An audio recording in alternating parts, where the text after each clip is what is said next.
The medieval DC universe is back in action, and Deathstroke is a freaking Viking. So this is going to be a pretty long video if your attention spans are up for it, because I think I'm just going to freestyle / raw dog this thing. So no script, no nothing. I'm just going to read the comic as I go and explain things to the best of my ability. So Dark Knights of Steel Allwinter initially caught me off guard because upon flipping through the pages, I realized the comic was black and white. But it's not black and white throughout the whole story, and what they've done here is really cool, because there's actually a reason why everything is like this. It's not just black, white, and gray for stylistic purposes, but because the Allwinter is so freaking cold that 1, most people die in it, so only the tough survive, and 2, it literally wipes away all color. So just like me and you, the people in this universe are also seeing black and white, and there's no color in their land. But like I said, the story slowly gets color as it progresses, and you'll see why as we cover it. So we start off in the midst of a battle 6 months after the War of the Three Kingdoms that we covered in the original Dark Knights of Steel story. And this battle is between Black Mask and his army and Vander Savage and his army. As blood spilled and still clashed against each other, Black Mask realized how much of a disadvantage he was at, a disadvantage caused by one man and one man only, known as Slade, aka the Deathstroke, killing him without hesitation by shooting an arrow directly into one of the eye holes in his mask. And come to think about it, this actually mirrors the first issue of Dark Knights of Steel when Jor-El was killed by Green Arrow. Anyways, Black Mask fell victim to the hands of Slade, which was something Vander Savage was very happy to see, expressing that even though 2 decades had gone by, Slade's aim was just as good as it had ever been. To which Slade responded, "You've never hired me for my looks, Vander." As the battle carried on, Slade put his bow down and began observing, prompting Killer Frost to ask him why he was stopping because their work was far from over. According to Slade, however, it didn't matter. Black Mask was dead and his men were retreating. They hired him to win this war for them, and it was won, so all he cared about now was finding some place to take a bath. But before leaving the battlefield, he suggested Vander to call off his men because there was nobility in mercy. Nevertheless, Vander's enemies knew him as Vandal Savage for a reason. The same reason they called Caitlyn Killer Frost. They weren't people who showed mercy, so Vander ordered his men to slay all who opposed him. After that, the story goes to the stead of the Vandal clan, where Vander and his men celebrated their victory. As stated by Vander, for 21 years the Allwinter laid thick upon their lands, but while some had withered in the chill of the cold, they had prospered. And now that Black Mask and his dogs were dead, Fjartfjell was theirs, and the rest of Yarnlund would soon follow.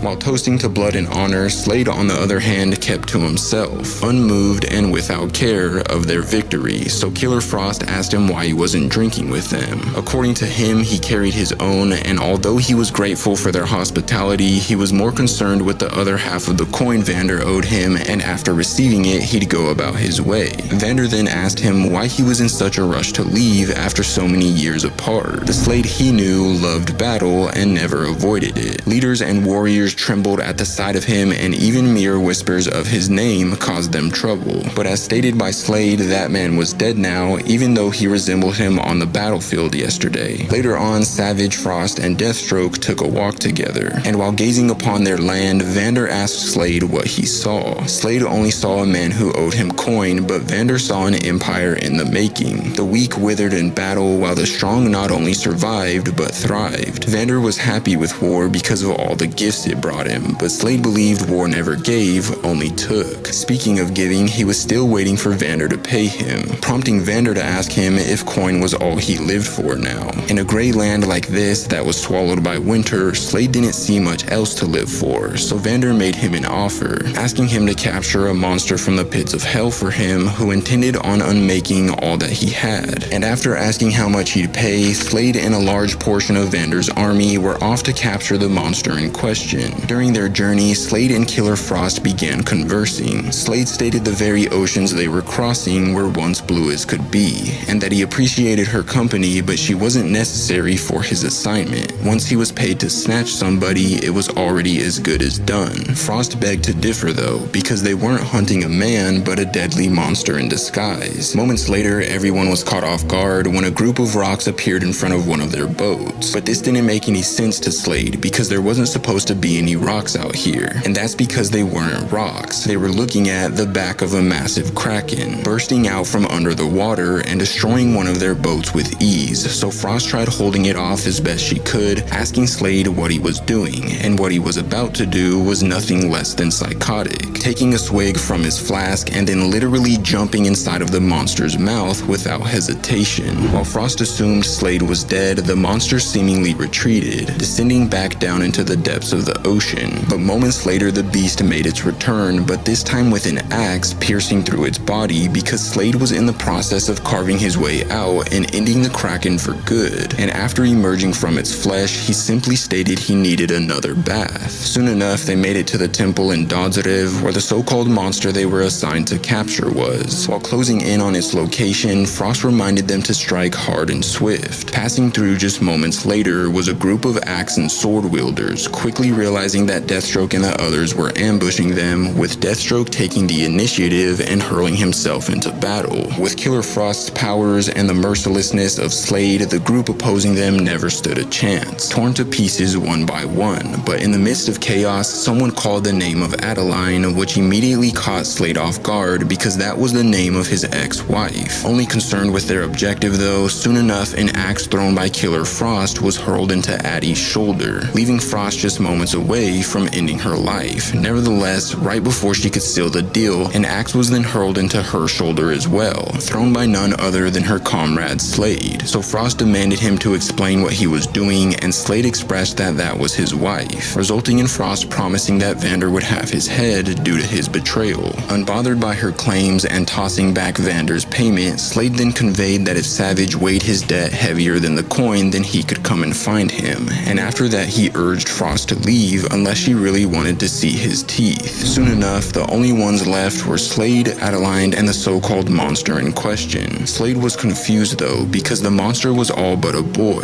so he pulled off the boy's cloak, curious as to how he could gain the attention of Vander Savage. And that's when it's revealed that despite being amidst the Allwinter, this young boy was actually in full color and bright as could be. But sadly, that's when the first issue of Allwinter comes to an end. But if you want to see what happens next, let me know in the comments down below.